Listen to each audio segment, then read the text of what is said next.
So move acquisition in the career mode is accomplished via the fight camps. We have most of the top tier fight camps from the UFC available in the game. So you go through and you choose, I want to learn a specific move. I'm going to go to one of the various top camps that we have in the game, and then you're able to learn specific things about your discipline that you're interested in, or learning a specific move. For example, here I'm working on some focus sparring with Greg Jackson, hitting the pads, working it a little bit.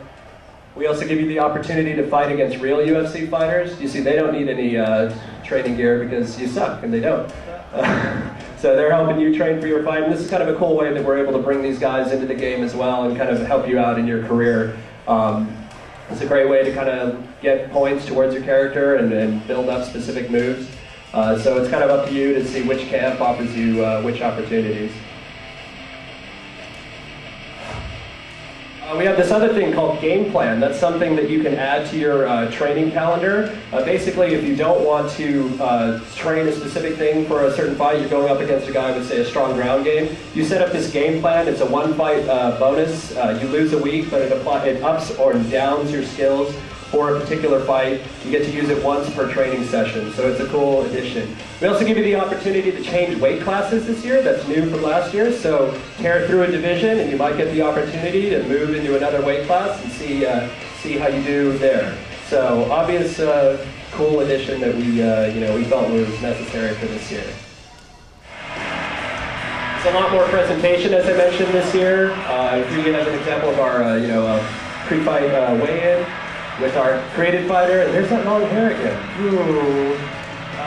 Going up against Rampage Jackson here for the light heavyweight championship. We got Joe in the background, the Octagon Girls.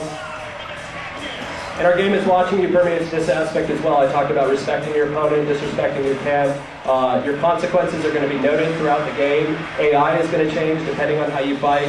You'll get call-outs from Buffer and Goldie, as well as Joe, talking about things that you've been doing in your career. So it's a much more immersive experience that you're going to find, not only physically, but also from an emotional standpoint as well. Coming up next, it's a light heavyweight title fight between Quentin Rampage Jackson and Suave. Yeah, this should be an exciting fight. I say we're pretty evenly matched, but I'm going to make a statement when I get inside the octagon. You aren't as good as your last fight most of the time, and you make a bad move, we can probably take you out. So this is a very important fight.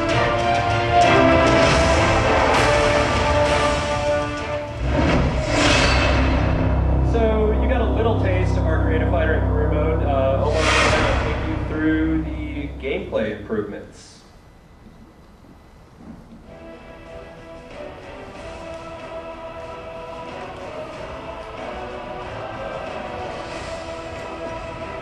Anybody here come to the Vegas event? Anybody?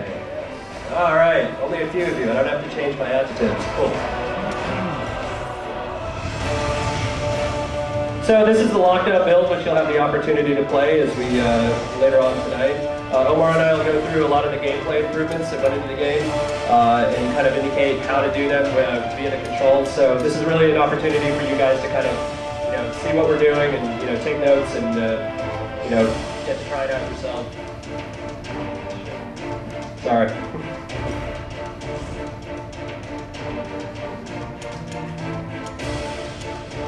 So obvious choice here for this weekend's fight. We'll go through and pick the venue, keep it Canadian.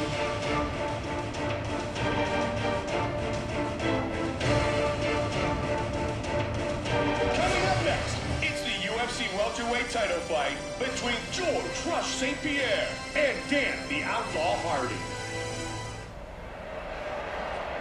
Our tale of the tape for this title fight in the welterweight division.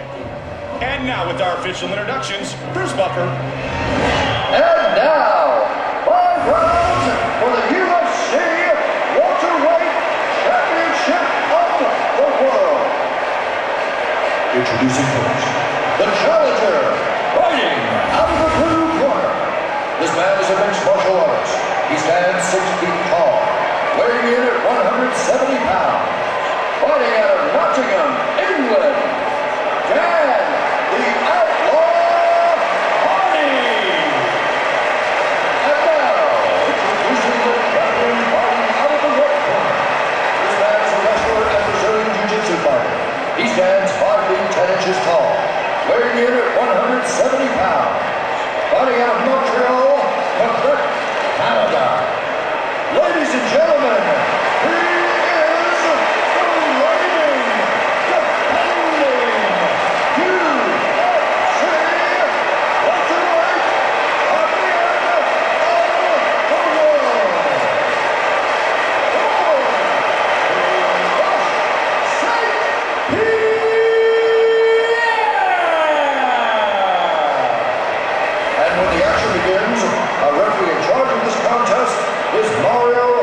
Yamasaki.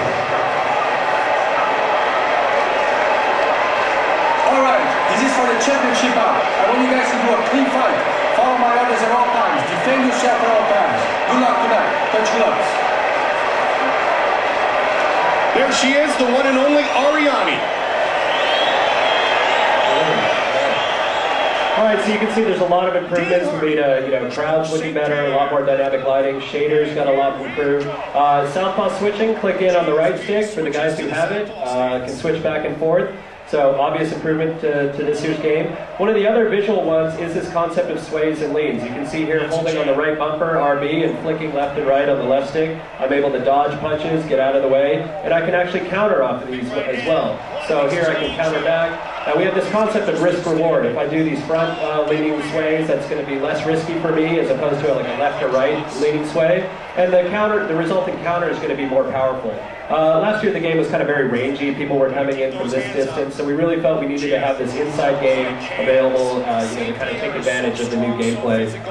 The clinch game also got improved. We introduced this concept called the unified grappling system. We basically took the ground control dynamic, those quarter circle and greater than quarter circle turns, and applied them to the clinch game. So you can see here I'm executing those quarter circle turns, and I'm able to execute pummeling in the clinch. I can also do throws from here as well.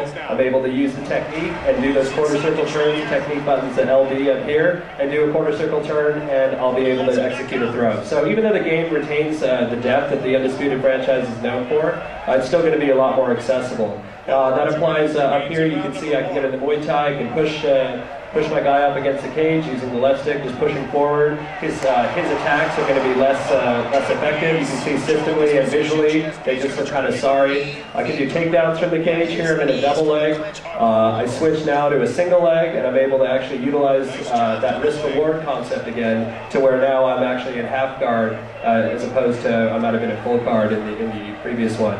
We have the subject of, this advent of posturing in the game. You can see here I do a minor transition, 12 o'clock to 9 o'clock. I posture up, and this allows me to unleash fight-ending punches. You can get rocked in any position this year, and you can finish the fight from any position this year. So posturing up allows you to do that. Our submission system got much improved as well. You see here as I get into side controls.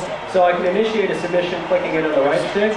And as I initiate the submission, I start spinning on the right stick. You're seeing the camera move in as I'm more victorious. The arm is actually moving in the correct position. As Omar's fighting back, camera's straightening out. As I fight, it goes in. So we're giving you a much more analog, much more elegant representation of the submission system. And last year we had these sort of static states that you might have been in an initiation, a mid-tier, and then a finishing. So we give you a better opportunity to kind of see the victory or defeat.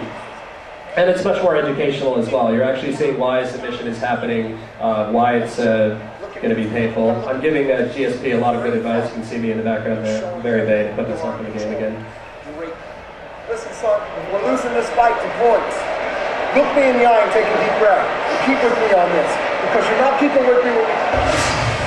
Let's take a look at some of that action here. So again, utilizing those quarter circle turns, like there, obviously I can perform throws from that. Again, so it's basically taking a dynamic that we felt was very effective and then applying it to other aspects of the game. So you're not having to constantly relearn, the control scheme. So please, when you guys get a chance to play, try those quarter circle turns and greater than quarter circle turns in the clinch. It's definitely something that I think made the gameplay a lot.